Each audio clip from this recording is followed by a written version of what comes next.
Well, we've lived through the second biggest, second deadliest, longest, and most powerful earthquake.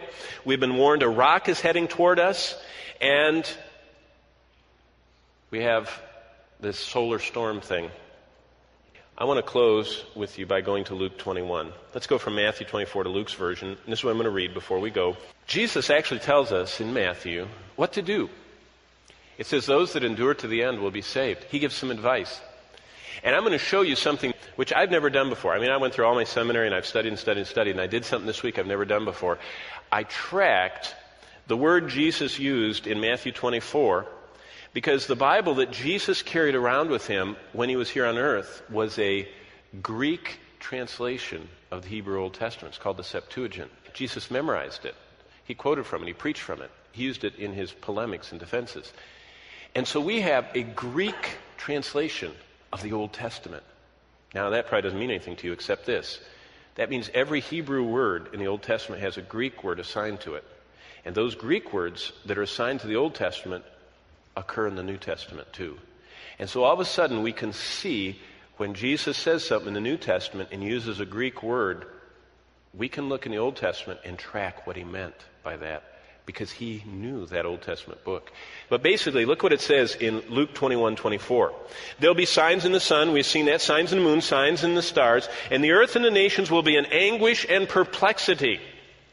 For the first time, man now has the ability to track these asteroids that could destroy our planet, or at least destroy the people under it. And that is bringing increased anxiety to people on this planet. And I'll tell you what, you know what Jesus said? He says they're going to be so aware of all this stuff coming toward them. People are going to, keep reading Luke, men will faint, it says, the next verse, from terror, apprehensive of what is coming on the world, for the heavenly bodies will be shaken. Wow. I mean, this is just the beginning. They're paying people to look for these rocks. And when they find one, they punch it in, and they calculate, just like we did to get our men to the moon. They can just do reverse calculations and see when that thing's going to get here.